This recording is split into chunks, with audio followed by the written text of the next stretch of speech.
Olá pessoal, tudo bem? Eu resolvi fazer esse vídeo para falar sobre o livro, no caso o segundo livro, dos detritos aos manuscritos. Caminho de volta aos originais em hebraico através do fio de Ariadne. Vou começar falando sobre o que tem dentro do livro para facilitar o entendimento.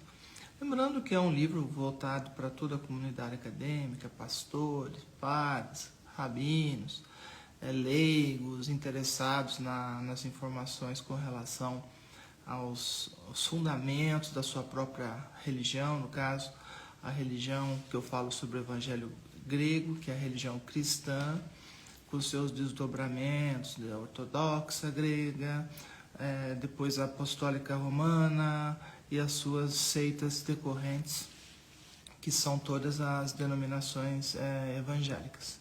Dentro do livro eu explico o que é esse conceito de seita, né? Para não ficar dúvida. Então, basicamente, o livro ele é constituído de diversos capítulos que tratam de diferentes aspectos, tanto da arqueologia, quanto da parte que envolve as escrituras em grego, hebraico, latim, português, as traduções, por aí vai. Então, assim, nós temos de início dois tipos de mensagens apostólicas. O livro começa questionando em forma de pergunta, né? Porque a partir do instante que você tem uma religião matriz e outras denominações que foram se afastando dessa matriz com novas aceitações ou negações do texto da matriz, da igreja matriz, que no caso é católica, surgiram as evangélicas e as suas denominações, né? Isso é muito tranquilo, né? Não tem nenhum mistério com relação a isso. Aí eu falo sobre isso, então assim, rapidamente, né? Porque isso implica a gente entender o que aconteceu, né? As divergências de entendimento, de criação de religiões por volta lá, logo no início do ano 1 da Era Comum, até os anos 70 da Era Comum, e aí vai variar, né? Uma série de informações com relação a isso. Mas, voltando, o que nós temos em seguida? Nós temos uma realidade que implica nas primeiras comunidades. Então, aquele núcleo central, original, que, obviamente, né, conhecia o hebraico, aprendeu, ensinou e viveu e sobreviveu até os dias de hoje com os conhecimentos desse grupo reunido em torno do Messias de Israel, que são chamados Netzarim. Né? Erroneamente traduzido como Nazareno, até porque Nazareno é diferente de Netzarim. Isso é uma coisa que no livro a gente vai esclarecer detalhadamente. Então, quem são os Netzarim? Como entender a existência, importância, legitimidade do ponto de vista dos ensinos do Rabi Yehoshua. Existe essa pronúncia está na Bíblia hebraica, é a pronúncia hebraica do nome original do Messias, que pode ter uma variante a partir de sinais massoréticos diacríticos, que é Yehoshua ou Yahushua. São duas variáveis aceitáveis no que se refere à parte que envolve os sinais diacríticos ou massoréticos. Então, assim, o enfoque que foi dado naquela parábola do joio e do trigo sobre um ponto de vista daquela época, não dos dias atuais, mas naquela época, o que isso significava. Nós também vamos falar e mostrar nesse livro todo o texto hebraico que existe hoje do chamado reconstrução a partir do hebraico do livro de Matziyahu, traduzido como Mateus. Esse que eu estou falando não é a versão grega dele, estou falando da versão hebraica, original dele. E aí, a partir dessa versão hebraica original, nós vamos poder entender, na visão dos Netzarim de Israel, como entender esses ensinos, como entender o sermão conhecido como Sermão do Monte ou da Montanha, mas que de fato é o Sermão da Colina. Se for para Israel hoje, tem uma colina lá, né?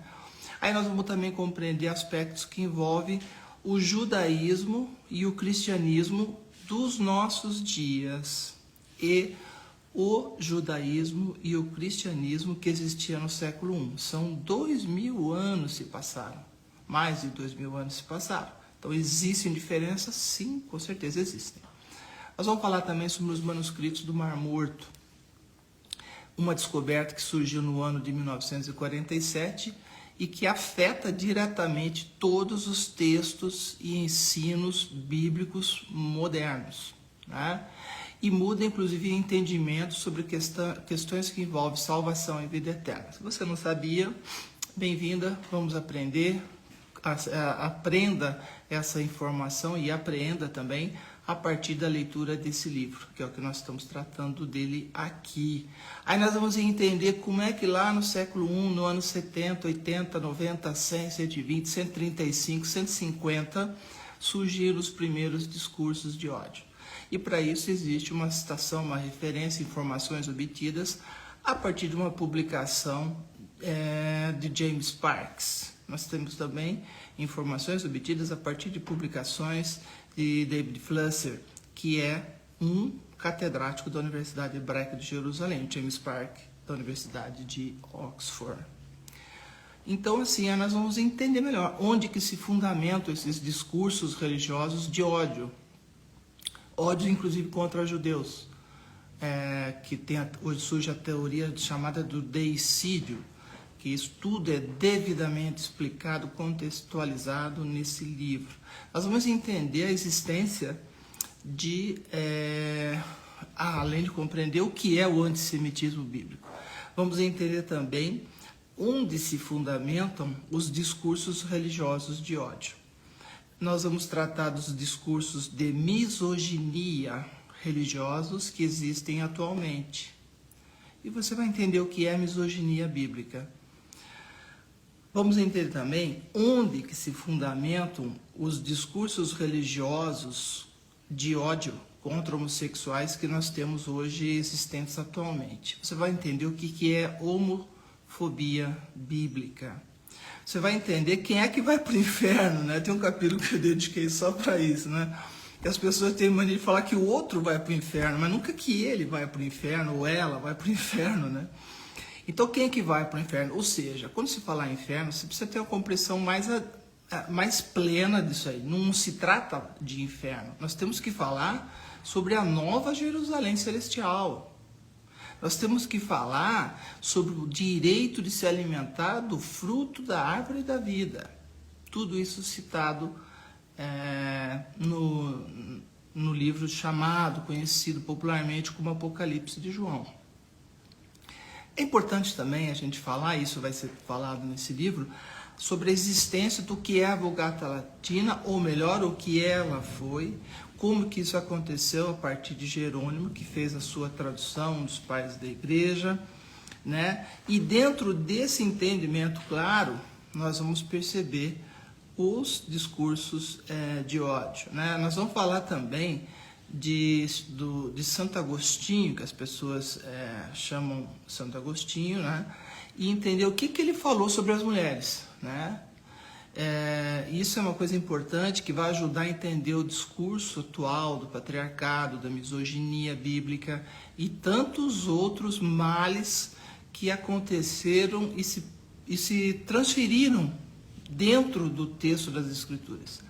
É sobre isso, é um livro sério, é um livro acadêmico, é um livro onde eu estudei com professores catedráticos da Universidade Hebraica de Jerusalém e que eu coloco tudo à tua disposição citando as fontes. Ou seja, você não tem que aceitar o que eu estou falando ou acreditar porque eu estou dizendo, mas é porque isso existe em algum lugar devidamente fundamentado, porque isso é um fato arqueológico, é um fato comprovado cientificamente, através de exames de carbono 14, todas aquelas coisas que existem na tecnologia bíblica voltadas para o entendimento exato de que aquilo está lá.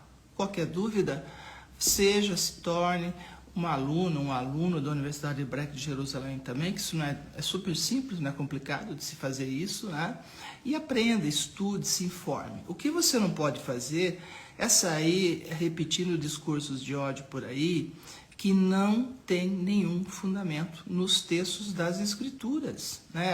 Aí alguém vai dizer, mas lá homem não deita com homem. Você tem que entender que a palavra utilizada lá, que é zaná, é uma palavra utilizada para mulher, não para homem. E se refere a uma prostituição ritual, não a opção, que nem é opção, mas a orientação, que o termo correto é esse, orientação sexual de cada ser humano, né?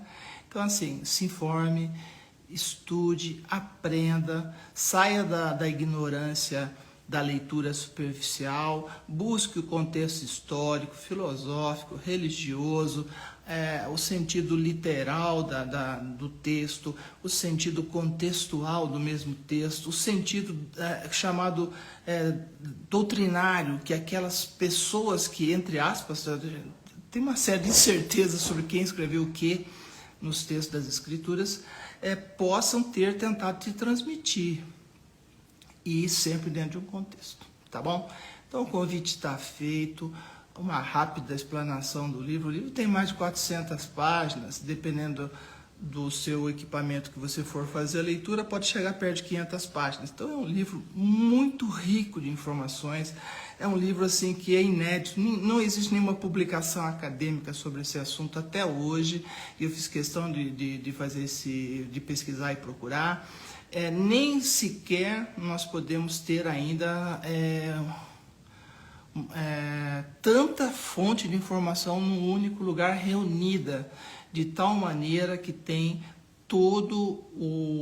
as informações dos manuscritos, né? Dos manuscritos que eu estou falando.